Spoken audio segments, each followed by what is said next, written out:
नमस्कार मित्रांनो.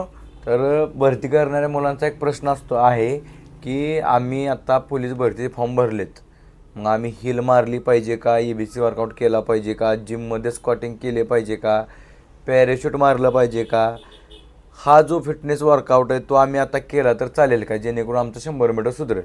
तर मित्रांनो, जो मी आता तुम्हाला वर्कआउट सांगितला, हिल झाली, जिम झाली, त्यानंतर पॅरेशूट किंवा पायऱ्या मारणं, हा सगळा वर्कआउट फिटनेस वर्कआउटमध्ये येतो. म्हणजेच हाफ सीझनला ज्यावेळेस भरती नसते, तुम्ही नवीन सुरुवात करता, त्यावेळेस हा वर्कआउट करायचा असतो.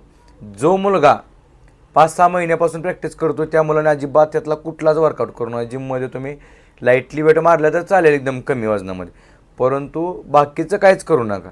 हां, स्टार्टसाठी वगैरे ती लब्बर लावून आपण मारतो, ते नॉर्मली स्टार्ट काढले तर चालतील. हायनिंग वगैरे अजिबात मारू नका.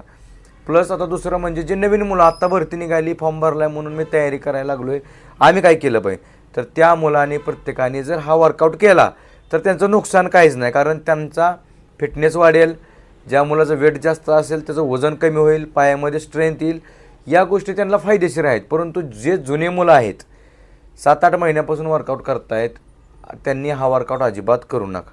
एवढं डोक्यात राहून तुम्ही व्हिडिओ बघचान, हा वर्कआउट केला की तुमचं 100 मीटर सुधारतं आणि ह्या 3 एक्सरसाइज करा, 100 मीटर आउट ऑफ होईल.